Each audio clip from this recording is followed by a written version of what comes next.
Assalamualaikum warahmatullahi wabarakatuh. Waalaikumsalam warahmatullahi wabarakatuh. Bismillahirrahmanirrahim. Alhamdulillahi rabbil alamin. Wassalatu wassalamu ala ashrafil anbiya'i wal mursalin, Sayyidina wa maulana Muhammadin wa ala alihi wa ashabihi al-mujahidin at-tahirin, amma ba'du. Saudara-saudara kaum muslimin seiman dan sekeyakinan yang berbahagia. Pada suatu hari ketika sedang berkumpul dengan para sahabat, Rasulullah pernah memberikan peringatan. Beliau bersabda, "Yushiku an tada'a alaikumul umamu kama tada'al akanatu ala qas'atiha." Pada suatu saat nanti akan datang di tengah-tengah kamu, wahai umat Islam, di mana orang-orang lain di sekeliling kamu akan bersatu mengerubungi kamu seperti bersatunya orang-orang mengerubungi makanan di atas meja hidangan. Akan datang satu saat nanti di mana kondisimu dikepung sedemikian rupa, yang barat mau menerkam, yang timur mau menghantam, yang selatan mau menginjak-injak, yang utara pun akan menjelajah. Kondisimu seperti makanan di atas meja hidangan. Sebagian sahabat merasa heran dan terkejut, lalu mereka bertanya, "Amin qillati nahnu yawma izin ya Rasulullah?" Apakah jumlah kami pada waktu itu sedikit ya Rasul? Kami sampai dikepung sedemikian rupa? Beliau menjawab, "Bal antum yauma idzin katsir." Sama sekali tidak. Kamu tidak sedikit pada saat itu. Bahkan jumlahmu sangat banyak. Kamu adalah mayoritas. Walakinnakum ghusa'un ka ghusa'is sail. Tetapi keadaanmu saat itu persis seperti buih di lautan. Banyak tetapi centang perenang. Banyak tetapi tidak punya daya dan kekuatan. Banyak tapi dipermainkan gelombang lautan, dihempaskan ke tepian pantai tanpa punya makna dan arti. Kondisimu pada saat itu kuantitas yang tanpa kualitas. Sehingga orang lain enak saja mengepung kamu. Akidahmu didangkalkan, dibanjiri dengan peradaban dan kebudayaan yang menjauhkan dari agama. Dari segi maksiat dan munkarat seluruhnya mengepung sampai kita melepaskan nilai-nilai Islam kita ini. Dan celakanya, sambung beliau, "Wal yanzi'anna fi qulubi aduwikumul mahabata minkum." Akan dicabut kehebatanmu di mata musuh-musuhmu. Sehingga pada saat seperti itu, orang lain memandangmu umat Islam enteng saja, remeh saja, tidak ada apa-apanya. Sudahlah, pokoknya umat Islam sikat saja. Umat Islam enteng, umat Islam kecil, umat Islam tidak ada apa-apanya. Alangkah ironinya, alangkah menyedihkannya, memilukan dan sekaligus memalukan. Umat yang mayoritas ini dipermainkan oleh yang minoritas. Umat yang jumlahnya terbesar, terbanyak, bahkan konon menurut catatan sampai 90%, tapi dipermainkan oleh mereka kelompok-kelompok kecil ini. Wal yakzifanna fi qulubikumul wahn. Pada saat itu di hatimu dicampakkanlah penyakit wahan. Sahabat kemudian bertanya, "Wa mal wahnu ya Rasulullah?" Apakah penyakit wahan itu ya Rasul? Beliau menjawab, "Hubbud dunya wa karahiyatul maut." Penyakit wahan itu tidak lain hubbud dunya wa karahiyatul maut. Terlalu cinta kepada dunia dan terlalu takut kepada mati. Materialistis dan takut resiko. Dua penyakit inilah yang menyebabkan walaupun umat ini mayoritas, tapi dipermainkan oleh yang minoritas. Walaupun dia golongan terbesar, tapi nasibnya seperti makanan di atas meja makan. Dari segala macam penjuru mau menghantam dia. Saudara-saudara kaum muslimin yang berbahagia, ini merupakan analisa sosial bahwa pada satu saat nanti akan terjadi di tengah-tengah umat di mana kita dihantam dan diserbu dari segala macam penjuru. Akidah didangkalkan, peradaban dan kebudayaan dirusak, makanan dan minuman diracuni, pakaian ditelanjangi dan lain sebagainya, sampai kita melepaskan nilai Islam yang kita cintai ini. Kondisi sosial ini satu saat akan datang kepada kita. Demikian analisa dan peringatan dari Rasulullah sallallahu alaihi wasallam. Marilah sekarang kita melihat, adalah benar bahwa di zaman sekarang kita insya Allah tidak akan mengalami perang Badar sehebat yang pernah dialami oleh Rasul dan para sahabatnya. Tetapi sesungguhnya perang yang kita hadapi di zaman sekarang ini tidak kalah hebatnya dengan perang Badar, tidak kurang dahsyatnya dengan perang Uhud, tidak kurang ngerinya dari perang Khandaq. Hanya saja yang kita hadapi sekarang ini bukan ujung pedang, bukan ujung tombak, bukan ujung panah. Yang kita hadapi sekarang ini adalah perang akidah, perang ideologi, perang mempertahankan keyakinan. Yang kalau kita kalah sekarang, kita memang masih beragama. Tetapi anak kita, cucu kita, generasi yang akan hidup 5, 10, 20, 30 tahun yang akan datang, wallahu a'lam bishawab. Islam, saudara-saudaraku, tidak mungkin hilang dari dunia. Tetapi tidak mustahil Islam gulung tikar dari desa kita. Tidak mustahil Islam gulung tikar dari kampung dan kota kita, jikalau kita tidak menjaganya, jikalau kita tidak memeliharanya, bahkan jikalau kita tidak mewariskannya kepada anak-anak kita, generasi yang akan datang.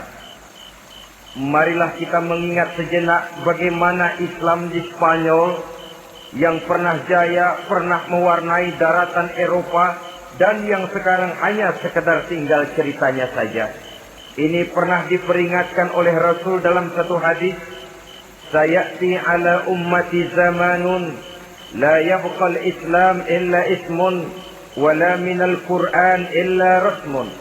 Akan datang satu masa di tengah umatku di mana pada masa itu Islam ada tapi hanya tinggal sekedar namanya saja, dan Quran pun ada tapi cuma sekedar tinggal tulisannya saja.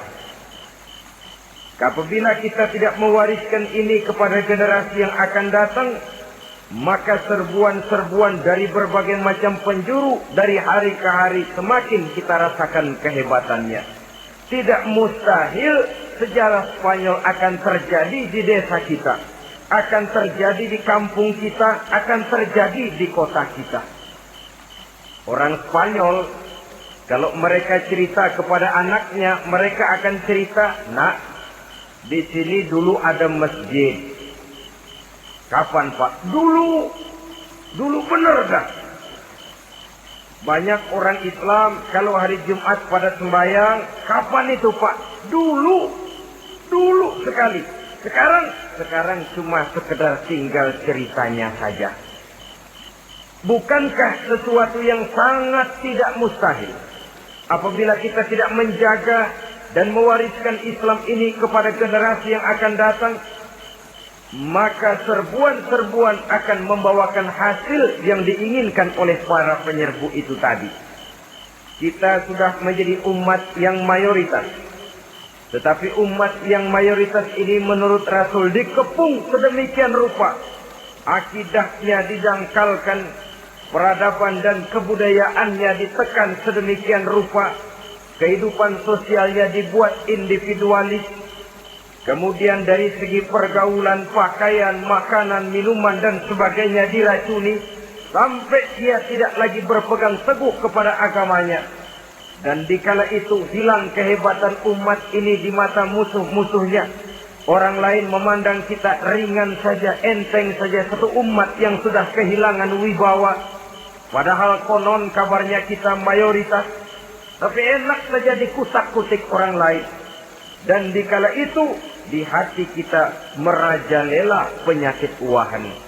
Penyakit wahan itu apa? Pertama, hubbud dunia, terlalu cinta kepada dunia. Terlalu cinta kepada dunia yang menyebabkan kita lupa. Lupa akan tanggung jawab dan kewajiban. Lupa meneruskan dan mewariskan Islam kepada generasi yang akan datang. Kita berlomba hanya untuk mengejar dunia dan seluruh isinya. Baik dia bernama material, baik dia bernama seksual, baik dia bernama pangkat, jabatan dan kedudukan, berlomba-lomba kita di dalamnya. Sampai tercampaklah penyakit hubbud dunia di dalam hati ini.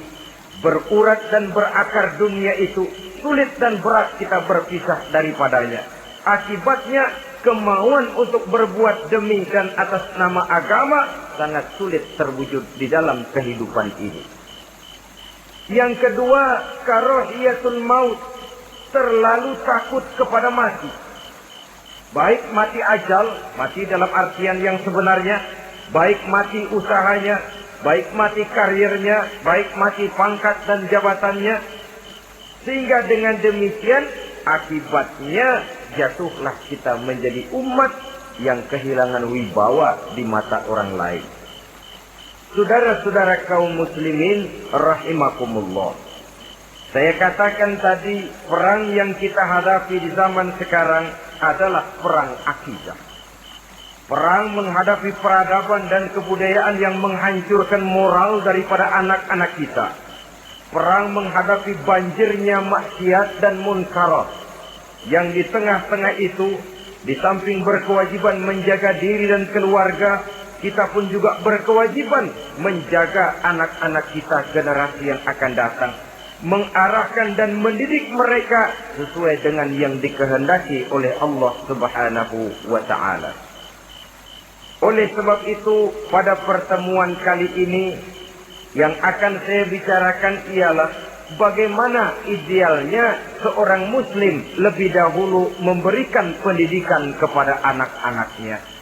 Di tengah satu situasi dan kondisi di mana serbuan datang silih berganti melanda dan menghantam umat Islam, kemana anak-anak kita ini harus kita arahkan?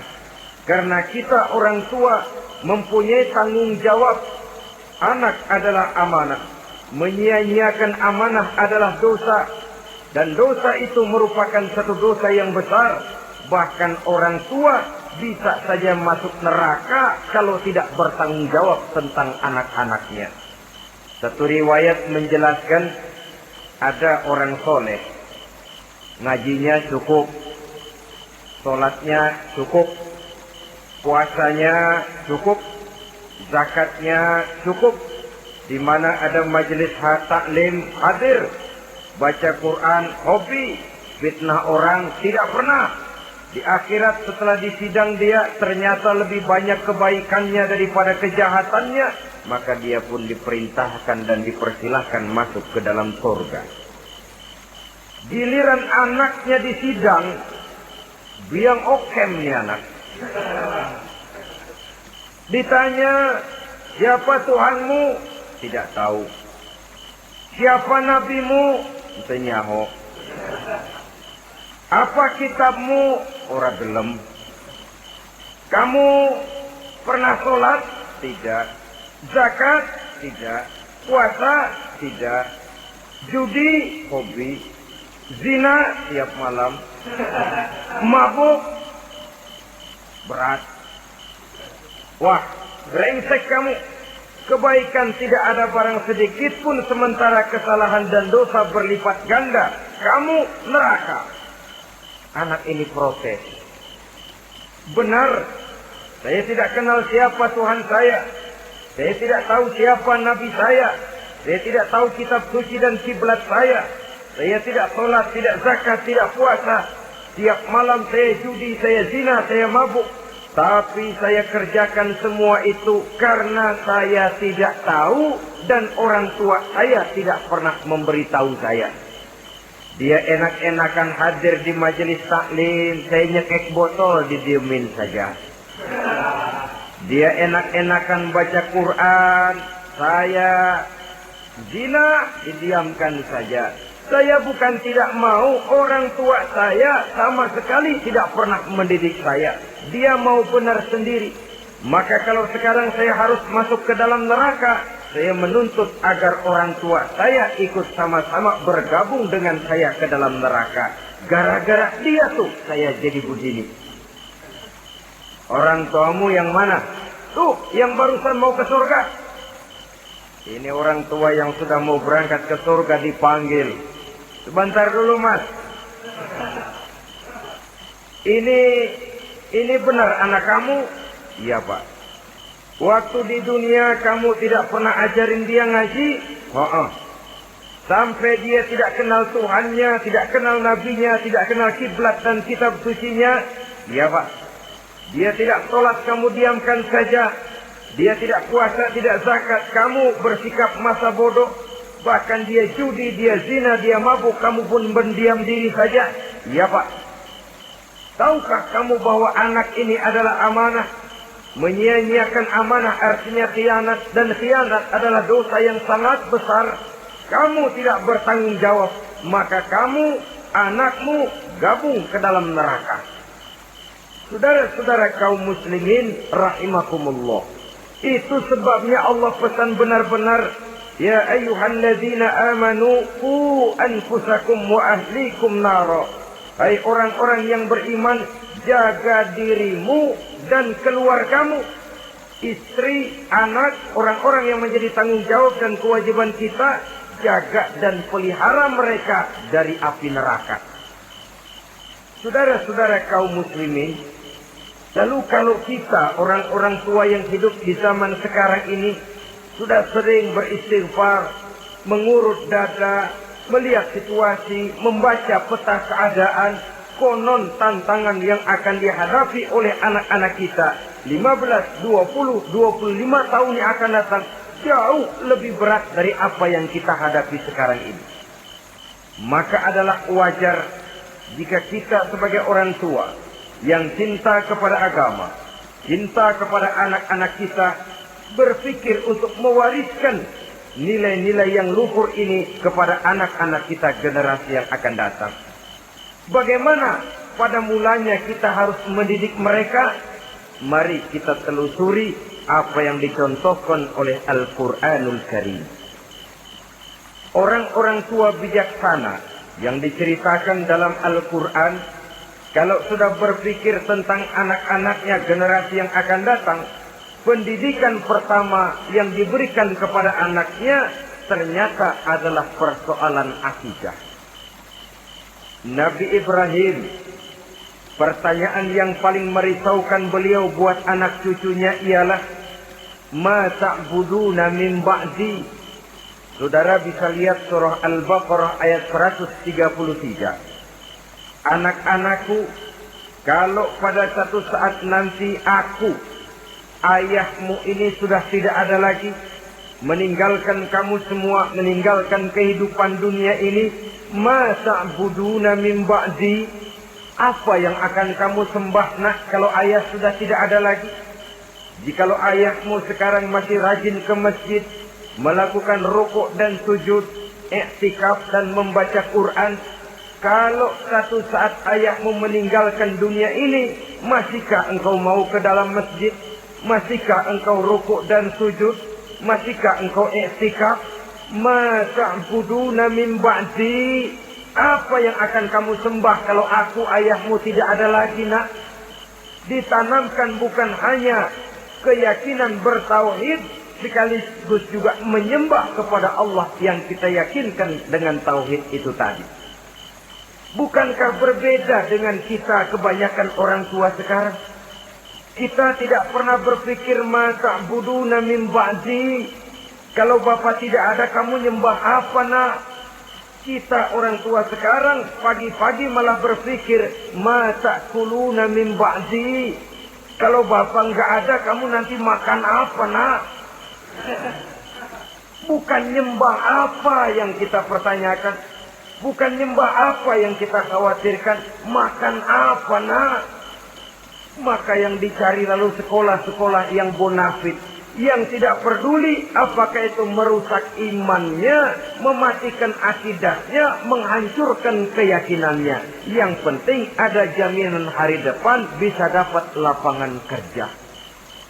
Akibatnya berduyun-duyun orang-orang tua muslim menyekolahkan anaknya di sekolah-sekolah yang bukan Islam, yang nyata-nyata membahayakan akidahnya. Dididik dengan kultur dan budaya yang bertentangan dengan nilai-nilai agamanya. Bukankah ini berarti merelakan anak untuk dikafirkan? Bukankah ini artinya menyerahkan anak untuk ditulis menurut selera para pendidik yang tidak sesuai dengan nilai akidah yang dimilikinya? Mengapa kita tidak berpikir seperti Nabi Ibrahim yang sebelum memberikan pendidikan kecerdasan, sebelum pendidikan matematika, IPS, PSBB dan disiplin ilmu lainnya, yang pertama ditanamkan ma ta'buduna min ba'di. Kalau ayahmu tidak ada, kamu menyembah apa nak? Menyembah Allah, apa nanti malah menyembah harta? Menyembah Allah, apa nanti malah mendewa-dewakan pangkat dan jabatan? Menyembah Allah, apa malah nanti menyembah alam? Itu yang dikhawatirkan Nabi Ibrahim kepada generasi yang akan datang. Dan itu saudara-saudara yang seharusnya mengkhawatirkan kita kepada anak-anak kita, generasi yang akan datang. Lihatlah serbuan akidah di zaman sekarang ini. Dimanfaatkan kemiskinan kita umat Islam. Diberikan kita tawaran berupa beras, pakaian, obat-obatan, kalau perlu beasiswa, asal bisa melepaskan keislaman kita ini. Bertahap, sedikit demi sedikit, step by step, shibran bi shibrin wa zira'an bi zira'in. Dan harus saya ingatkan, orang di zaman sekarang tidak mungkin menghantam Islam secara frontal. Tidak mungkin menghantam Islam terang-terangan, apalagi mengerahkan satuan militer. Tidak. Orang berhitung bagaimanapun kondisi dan kualitasnya umat Islam, mereka masih punya satu modal penting, fanatisme agama. Kalau ini disulut, api jihad segera berkobar dan hanya maut yang bisa menghentikan orang yang dibakar dengan semangat jihad. Orang tahu itu. Betapa Uni Soviet kedodoran menghadapi mujahidin Afghanistan yang disulut oleh semangat jihad yang berkobar dengan persenjataan yang primitif ketimbang persenjataan Uni Soviet. Entok mereka pantang surut mundur ke belakang.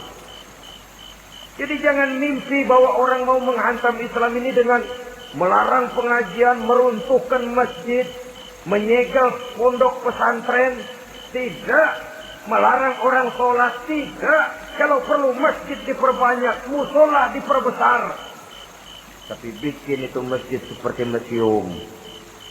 Besar, megah, mercusuar. Tapi bikin seperti museum.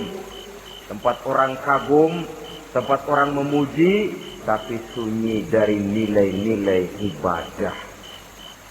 Saudara-saudara kaum muslimin, untuk sampai kepada penghantaman akidah, jalan yang paling mudah dirintis sekarang ini secara bertahap dan sistematis memisahkan umat Islam dari Islamnya. Biarkan mereka bernama Muslim. Biarkan di atas kartu penduduknya tertulis agama Islam.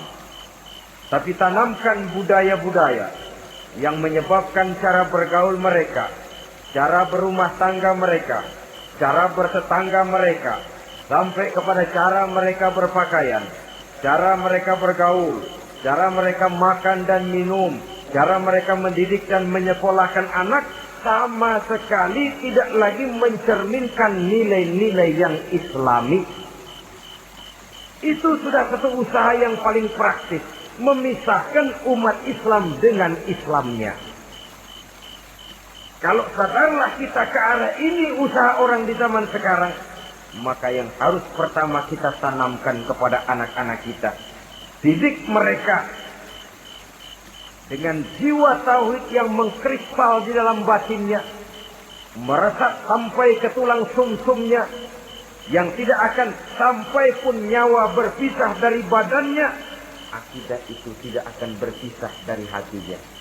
Bahkan dia sanggup dengan tegar berkata, lebih baik saya melarat karena mempertahankan iman daripada hidup mewah dengan menjual akidah. Itu khitab, itu garis kehidupan yang perlu kita wariskan kepada anak-anak kita, generasi yang akan datang. Dahulu ada satu tradisi, saudara-saudara.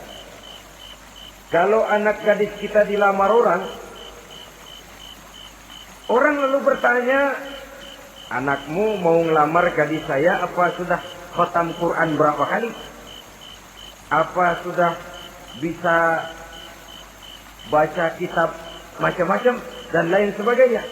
Sehingga lahirlah satu kebanggaan. Apapun motifnya, tapi pertanyaan semacam ini zaman sekarang sudah langka. Paling-paling yang ditanya kalau anaknya dilamar orang, anakmu kerja di mana? Gajinya sebulan berapa? Kendaraannya bebek apa soang? Apa-apa? Itu yang kita pertanyakan, berkisar di seputar materi, kerja, job, status sosial, dan lain sebagainya.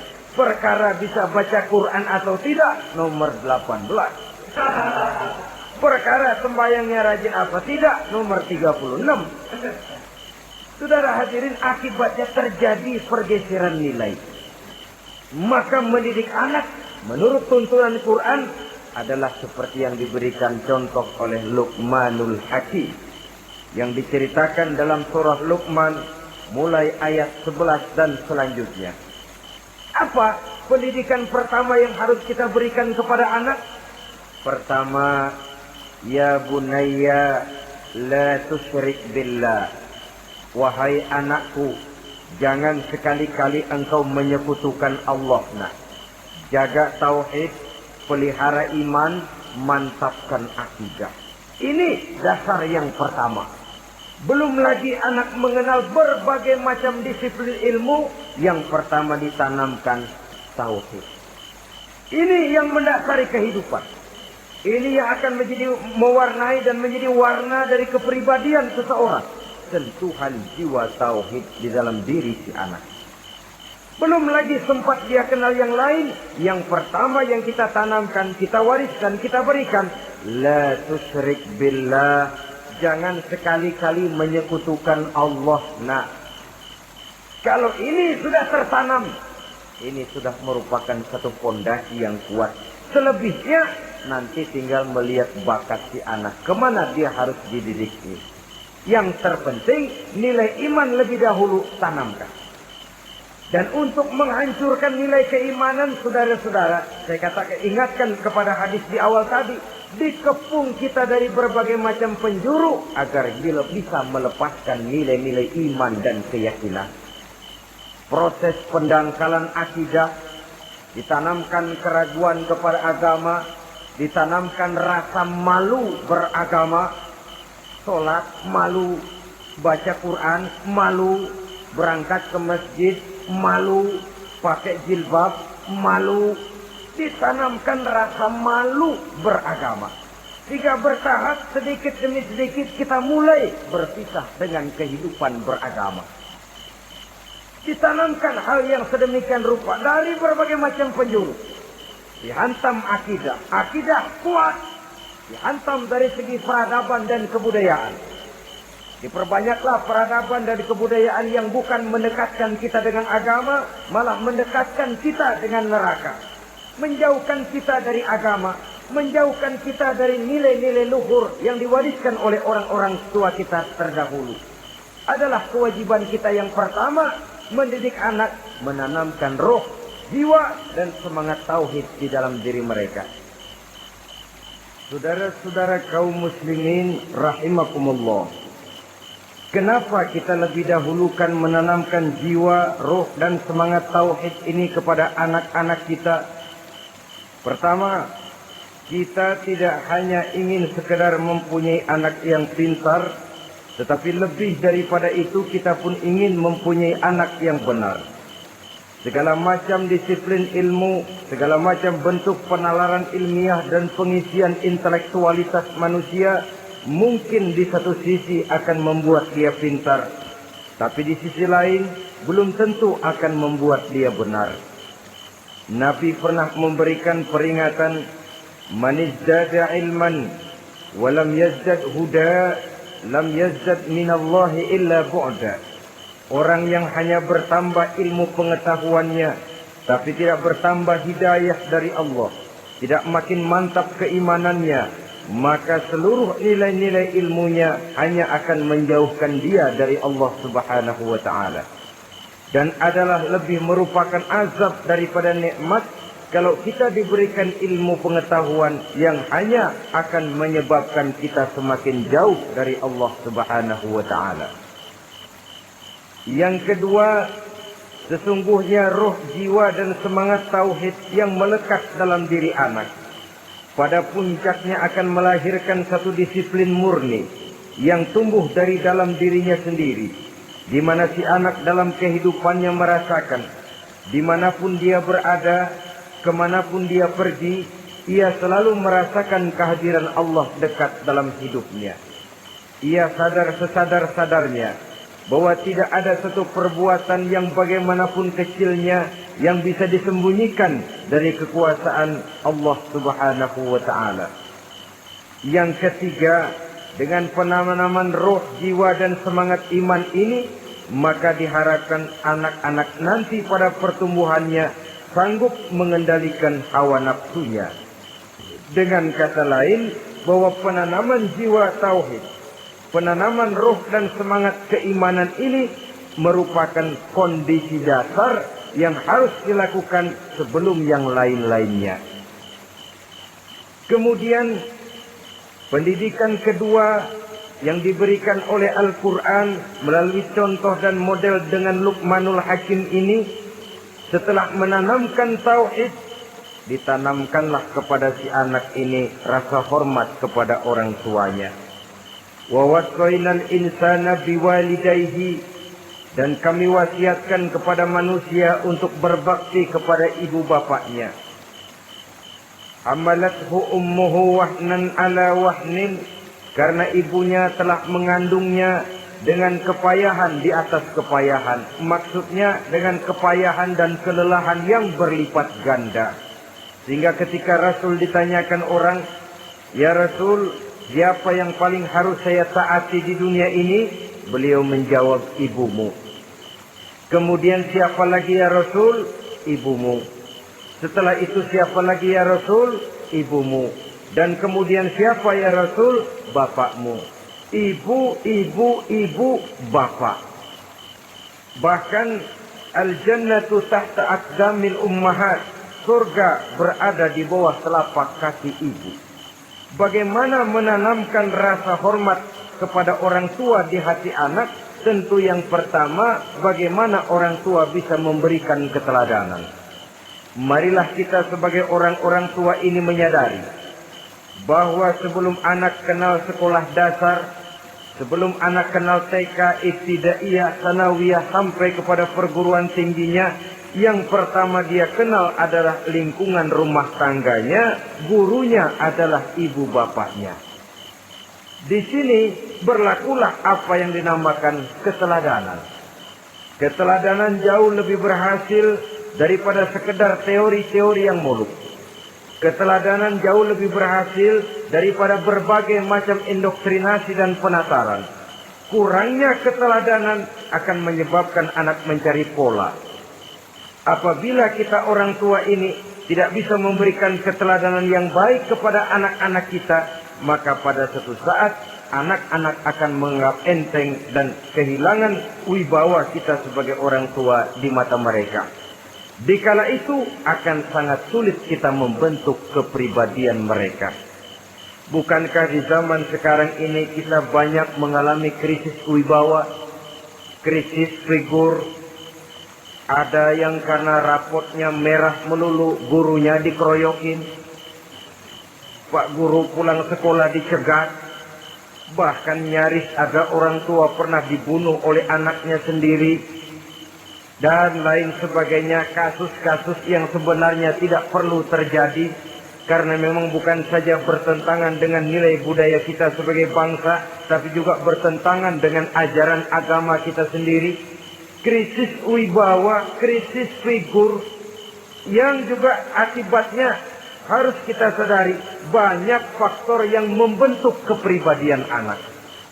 Pergaulannya, yang dibacanya, yang ditontonnya, yang disaksikannya di dalam kehidupan. Benar kita menyekolahkan mereka, tapi berapa jam mereka di sekolah? 6 jam, 7 jam paling lama. Sedangkan mereka hidup satu hari satu malam 24 jam. Kalau cuma 7 jam di sekolah, ini berarti lebih banyak dia di luar sekolah. Dan di luar sekolah itu artinya ya rumah tangganya, ya temannya, ya lingkungan di mana dia tinggal, yang seluruhnya sangat besar pengaruhnya dalam ikut membentuk kepribadian anak-anak kita. Saya katakan tadi, di samping kita menghadapi perang akidah, kita pun berhadapan di dalam perang menghadapi peradaban dan kebudayaan yang bukan saja menjauhkan kita dari agama, tetapi sanggup menghancurkan moral daripada anak-anak kita. Secara pribadi, saudara-saudara, saya iri, saya kagum misalnya dengan kemajuan yang diperoleh oleh negara tetangga kita, Jepang misalnya. Padahal tahun 45 ia pun hancur lebur oleh meledaknya atom di Hiroshima dan Nagasaki. Tapi bagai satu tenaga raksasa kemudian Jepang bangkit. Menjadi satu negara superpower di Asia. Bahkan gurunya saja Amerika sekarang ini kewalahan menghadapi perang dagang dengan Jepang ini. Dan yang menarik, Jepang bisa maju dan modern dengan tetap menjadi Jepang. Tanpa harus kehilangan identitasnya sebagai satu bangsa. Tanpa harus kehilangan kepribadiannya sebagai satu bangsa. Sebagai negara yang sedang berkembang, kita sering latah. Kita ingin meniru Barat, tapi bukan teknologinya, westernisasinya yang kita tiru. Bukan isinya, kulitnya yang kita ambil.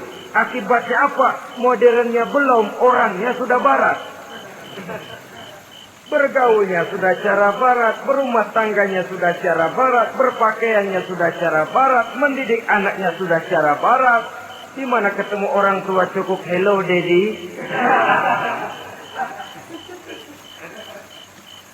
Kulitnya kita ambil, sementara isinya kita campakkan. Ironi dan menyedihkan. Padahal kita sesungguhnya bisa maju dan modern. Bisa mengejar segala ketinggalan dan keterbelakangan kita. Dengan tetap menjaga nilai-nilai luhur budaya kita sebagai satu bangsa. Mengambil isinya. Dan kalau memang tidak perlu, lalu mencampakkan kulitnya. Pengaruh peradaban dan kebudayaan yang menghancurkan moral daripada anak-anak kita. Oleh pesatnya arus teknologi. Oleh pesatnya arus komunikasi. Di mana hal-hal yang terjadi di belahan dunia lain dapat kita saksikan hari ini juga melalui layar televisi. Yang terjadi di Amerika, di Eropa, di Afrika, di ujung dunia yang paling ujung sekalipun. Di ujung dunia yang paling ujung. Hari ini kejadian, hari ini sudah bisa kita saksikan. Pesatnya arus komunikasi. Kalau jatuh ke tangan anak-anak kita yang belum mempunyai filter, daya saring positif, akan dicerna oleh mereka tanpa memilah dan memilih. Akibatnya orang kampung bilang kelolodan. Makan nggak dikunyah lagi. Tentu saja akhirnya kelolodan. Dan kalau sudah kelolodan, menyusahkan kita seluruhnya. Oleh karena itu budaya menghormati orang tua perlu dijaga, perlu dipelihara dan diwariskan kepada anak-anak kita. Tali silaturahmi sehingga ada respeknya kepada orang tuanya. Jangan bapaknya dianggap CS, ibunya dianggap CS, kakeknya dianggap CS. Hilang rasa respek, hilang rasa menghormati. Sementara orang tua sendiri tidak bisa memberikan keteladanan, kurang mendapat perhatian dan lain sebagainya. Apalagi kalau baik ibu maupun bapak adalah orang-orang karier yang setiap hari sibuk menghadapi tugas masing-masing. Bapak sibuk rapat, pindah kantor sana kantor sini, ibu sibuk arisan, besarlah anak-anak di tangan pembantu dan lain sebagainya, sehingga dia merasa kurang mendapat perhatian, dan ini akan ikut membentuk warna dari kepribadian yang dimilikinya. Sampai kepada pelosok-pelosok desa, jaringan televisi memang menguntungkan. Tapi kalau sudah sampai kepada menayangkan budaya-budaya yang tidak sesuai dengan pola di mana mereka tinggal, pola lingkungannya, dan ingin mereka terapkan dalam kehidupan, ironi dan menyedihkan. Maka sering dikatakan, jikalau ABRI masuk desa, rakyat beruntung. Jikalau listrik masuk desa, rumah jadi terang. Jikalau koran masuk desa, rakyat jadi cerdas. Jikalau hakim masuk desa, rakyat lalu sadar hukum. Tapi jikalau maksiat dan munkarat masuk desa, minuman keras masuk desa, judi masuk desa, pelacuran masuk desa, rakyat tentu kiamat. Dan kita harus punya budaya untuk memilah dan memilih, mempunyai filter untuk jadi daya saring positif. Oleh karena itu, saudara-saudara, tahap kedua setelah menanamkan jiwa tauhid kepada anak, tanamkan rasa hormat kepada orang tuanya. Orang tua itu ibu bapaknya, orang tua itu guru-gurunya yang mengajarkan dia, atau yang dianggap tua yang lebih senior dari dia. Karena tidak ada satu peradaban yang berdiri sendiri. Bagaimanapun maju dan modernnya kita sekarang, tentu merupakan mata rantai yang berkaitan dari generasi terdahulu. Ini yang kedua. Setelah tauhid, berbakti kepada ibu dan bapak. Tidak ada satu kebahagiaan yang bisa ditegakkan di dunia ini tanpa doa, tanpa restu daripada ibu dan bapak. Ini keramat hidup. Doanya dikabul Allah dan kutuknya juga dikabul oleh Allah Subhanahu wa ta'ala. Jadi mendidik anak setelah menanamkan jiwa tauhid, menanamkan rasa hormat dan taat berbakti kepada ibu bapaknya. Itu yang kedua. Kemudian yang ketiga, melalui model Luqman, Quran mendorong kita untuk mendidik anak menanamkan etika otonom. Apa itu? Ya bunayya, innaha in takum misqala habbatin min khardalin fatakun fi sakhratin aw fis samawati aw fil ardi ya'ti biha Allah. Wahai anakku, sesungguhnya kalau ada satu kebaikan yang kamu kerjakan, kecil, tidak nampak oleh pandangan mata yang zahir, yang kecil itu tersembunyi di puncak langit, di dasar bumi yang paling dalam, atau di tengah batu hitam sekalipun, Allah pasti mengetahuinya dan pasti akan memberikan balasan yang seadil-adilnya. Pendidikan apa ini? Pendidikan moral. Menanamkan etika otonom. Nah, kau berbuat baik jangan karena dilihat orang. Kau tidak mau melakukan kejahatan jangan cuma karena ada polisi. Kalau ada polisi kau tidak mau jahat, kucing juga begitu. Coba lihat kucing. Taruh ikan asin di piring kaleng, tongkrongin. Aduh, kucing kalem, sopan, tenang. Sedikit kita lengah, habis ikan digarap. Tapi ditanamkan satu kesadaran, kemanapun kau pergi, nak, apapun yang kau kerjakan, tersembunyi di tengah batu, di dasar bumi, di puncak langit, Allah pasti tahu. Dalam bahasa yang ringan, nak, Kita ini diawasi oleh 2 hiperkomputer yang maha sensitif. Produksi langit, mereknya Rockheed dan Asid. Itu komputer yang sangat peka dan sensitif. Jangankan kita berbuat, kita berniat baik saja, komputer sudah nyatet sendiri. Inilah yang orang sekarang namakan wakatna, pengawasan malaikat. Kalau hidup sudah merasa diawasi oleh malaikat, wakat berhasil. Tapi kalau wakat sudah diawasi malah nekat, itu yang gagal. Atau yang diawasi dan yang mengawasi sama-sama sepakat, nah, itu juga bisa cincai. Saudara-saudara kaum muslimin rahimakumullah. Wakat dalam pengertian kita muslim, bagaimana hidup ini merasakan diawasi oleh malaikat. Intelektualitas yang tinggi sekalipun, IQ yang nilainya plus sekalipun, disiplin ilmu yang bagaimanapun banyak yang memenuhi benak kita tanpa diiringi oleh etika otonom, orang sering mencari celah dan kesempatan. Mencari celah dan kesempatan.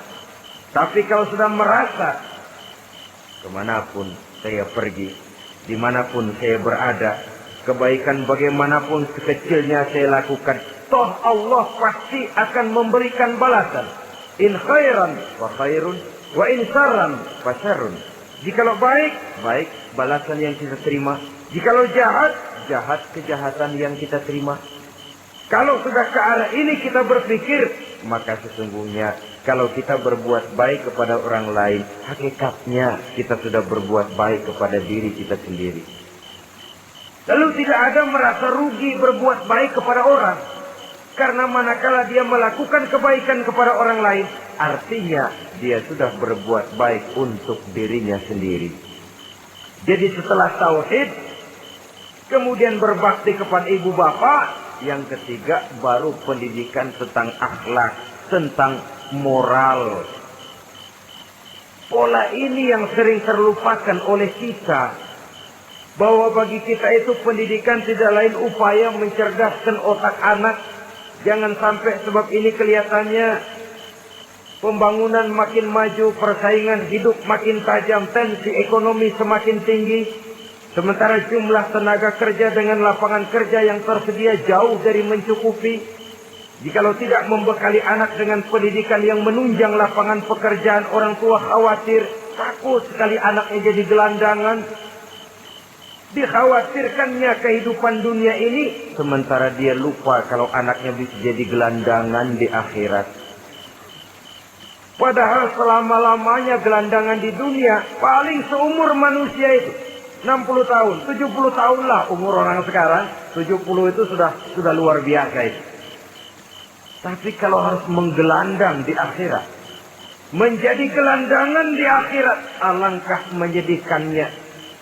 Apakah akan kita korbankan satu kehidupan yang langgeng, abadi, cuma karena tertipu oleh fata morgana dan kamuflase? Kita korbankan yang sedikit, kita korbankan yang besar karena kita memilih yang sedikit. Dalam bahasa Al-Quran memang pernah diceritakan hidup ini hakikatnya perlombaan, saudara-saudara. Perlombaan. Dan di dalam perlombaan itu ada yang menang, ada yang kalah. Al-Quran lalu memberikan peringatan. Alhaakumut takatsur. Kamu telah lalai karena berlomba-lomba memperbanyak harta, mempertinggi pangkat dan kedudukan, hatta zurtumul maqabir, sampai kamu akan masuk ke liang kubur baru sadar. Apalagi kalau nafas sudah sampai di tenggorokan, persis Fir'aun sudah tenggelam di lautan merah, mau mampus, baru dalam sekaratnya amantu bi Rabbi Musa wa Harun. Kalau begini caranya, saya juga percaya kepada Tuhan Musa dan Harun. Percaya kepada Allah. Sudah mau mati, baru amantu bi Rabbi Musa. Kami percaya kepada Tuhan Nabi Musa, kata Fir'aun. Malaikat maut kalau benar dilelepin terus di laut. Mampus terus sekalian. Hidup ini memang kita berlomba. Berlomba dengan waktu. Berlomba dengan umur. Berlomba dengan tenaga. Berlomba dengan tetangga. Yang jangankan kita sampai mundur. Berhenti saja sejenak. Kita akan ditinggalkan oleh yang lain. Tiada kata mundur, bahkan tiada kata berhenti. Sekali kita melangkah, melangkahlah terus. Tapi berlombalah seperti yang dikehendaki Quran. Fastabiqul khairat. Berlomba-lombalah di dalam kebajikan. Jangan berlomba-lomba di dalam kemaksiatan, kemunkaran, kejahatan. Berlombalah dalam urusan kebaikan. Saudara-saudara kaum muslimin rahimakumullah. Tauhid, berbakti kepada ibu bapa, kemudian pendidikan tentang moral. Apabila pendidikan tentang moral sudah tertanam, barulah lihat bakat si anak. Kemana bakatnya? Anak saya kelihatannya dari kecil demennya main bedil-bedilan saja. Berikan itu. Kirim ke Magelang, masukkan akabri. Tapi dengan syarat 3 itu tadi. Iman sudah tertanam, rasa bakti kepada ibu bapa sudah ada dan punya nilai moral. Sehingga boleh jadi nanti dia menjadi jenderal yang beriman, yang berbakti kepada ibu bapaknya dan punya moral yang tinggi. Kan lebih baik rakyat rendah tapi akhlaknya tinggi daripada pejabat tinggi tapi moralnya rendah.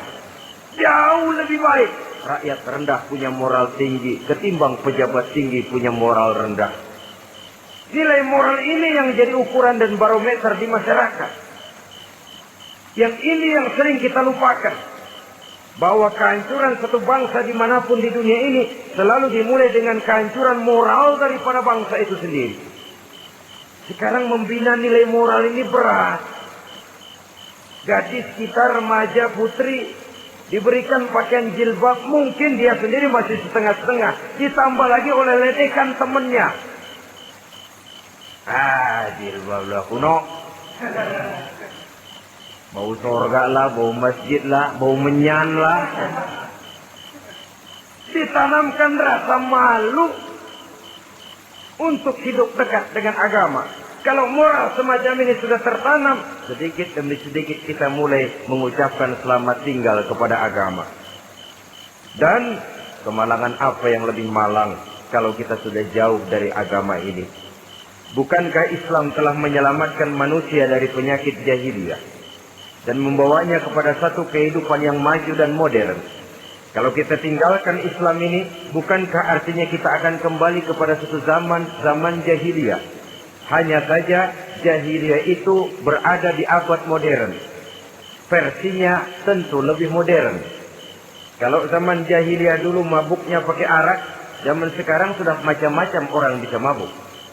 Kalau zaman jahiliyah dulu anak perempuan dikubur hidup-hidup, zaman sekarang kadang-kadang belum sempat lahir ke dunia, malah sudah dibunuh lebih dahulu. Versinya saja yang berbeda. Kalau di zaman jahiliyah dahulu manusia menyembah batu yang bernama Latta, Uzza, Manat dan Hubal.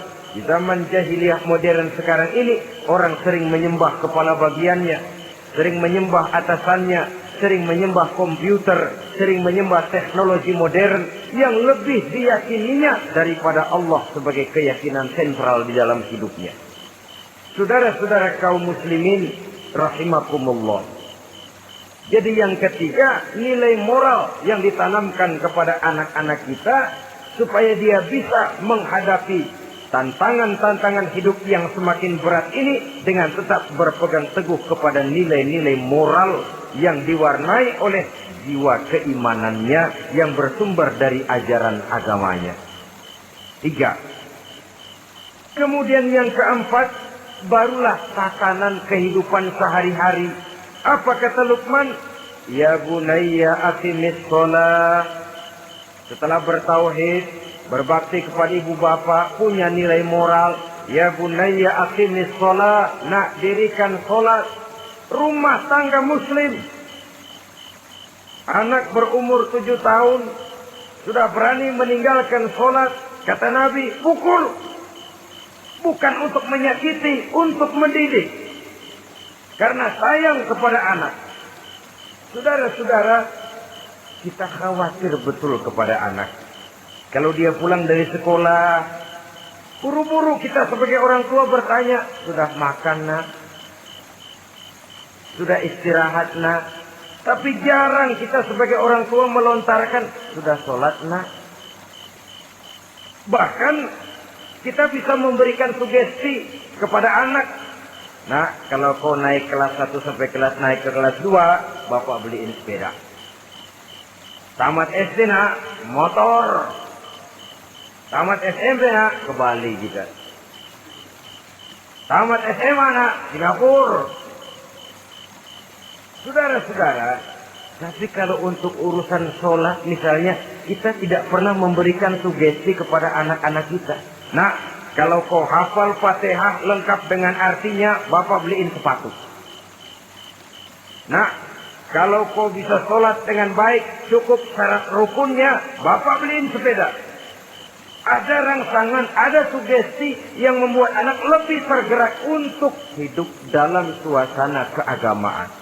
Ya bunayya aqimis sholat, nak dirikan sholat. Sebab ini sandaran vertikal yang paling langsung antara manusia dengan Tuhannya. Menyadari bahwa sepanjang yang bisa dilakukan oleh manusia hanyalah berusaha dan berusaha. Dan kepastian sepenuhnya ada di tangan Allah. Dengan sholat kepribadianmu diperteguh. Dengan sholat sandaran vertikalmu kepada Allah diperkuat. Dan pada waktunya nanti Al-Quran memberikan bimbingan, hendaklah minta tolong kepada Allah dengan sabar dan tetap mendirikan sholat. Ya bunayya aqimis sholat. Setelah itu, wa'mur bil ma'rufi wanha 'anil munkar. Tegaklah membina yang ma'ruf, tegaklah mencegah yang munkar. Ini sikap hidup. Sholat tadi tugas hidup. Lalu sikap hidup tampil di tengah masyarakat, membina yang ma'ruf, mencegah yang munkar sesuai dengan kesanggupan masing-masing. Bukankah setiap kita kepingin punya anak yang bermanfaat, setidaknya bagi keluarganya, syukur kalau bisa bagi lingkungannya, bagi masyarakat, bangsa dan negaranya. Dan satu di antara tanda orang yang bermanfaat, kalau dia bisa hidup menjadi penganjur yang ma'ruf dan pencegah yang munkar. Dan itu kalau tidak ada hidayah, sulit orang mau melaksanakan itu. Sebab apa? Ada kecenderungan belakangan ini di mana agama dianggap urusan pribadi. Sehingga orang lalu sering bilang, jangan bawa-bawa agama dah, itu kan bukan urusan agama. Ini sudah ciri berpikirnya sekuler. Jangan bawa-bawa agama. Agama urusan pribadi. Artinya orang mau sholat mau enggak, jangan bilang apa-apa dah. Urusan dia sendiri lah. Dia mau puasa dia enggak, merdeka saja, urusan pribadi. Agama bukan persoalan pribadi. Apalagi jika sudah menyangkut amar ma'ruf dan nahi munkar. Siap menegakkan yang baik, mencegah yang munkar untuk tegaknya satu masyarakat yang diwarnai oleh kebaikan dan terhindar dari segala macam kejahatan. Dan terus ayat-ayat selanjutnya mencerminkan sikap hidup. Namun yang intinya cara mendidik anak yang baik yang dicontohkan oleh Al-Quran dengan Luqmanul Hakim sebagai model. Pertama, tanamkan tauhid. Yang kedua, tanamkan rasa hormat dan berbakti kepada ibu bapaknya. Yang ketiga, tanamkan moral, nilai akhlak yang tinggi. Setelah itu yang keempat, biasakan hidup dalam suasana keagamaan. Kontrollah sholatnya, kontrollah baca Qur'annya, kontrollah puasanya di bulan Ramadan. Ajaklah anak-anak sholat berjamaah, sehingga dengan demikian dia terbiasa oleh satu suasana yang mendekatkan dia dengan nilai agamanya. Dari sana diharapkan nilai-nilai ilmu yang didapatnya dari bangku sekolah akan menciptakan keseimbangan dengan yang ditanamkan oleh orang tuanya dalam bentuk yang dijelaskan oleh surah Luqman itu tadi. Sehingga apabila keseimbangan ini terwujud, akan menjalin keseimbangan dalam pola berpikir, dan keseimbangan dalam pola berpikir akan melahirkan keseimbangan dalam perbuatannya. Terwujudlah kita harapkan insan yang fid dunya hasanah wa fil akhirati hasanah. Inilah harapan kita semua. Mudah-mudahan Allah memberikan kekuatan kepada kita untuk mewariskan nilai-nilai yang baik kepada generasi yang akan datang. Sehingga esok harus lebih baik daripada hari ini, dan lusa harus lebih baik daripada hari esok. Terima kasih atas perhatian saudara. Mohon maaf atas segala kekurangan. Usikum wa nafsi bitaqwallah. Wassalamualaikum warahmatullahi wabarakatuh.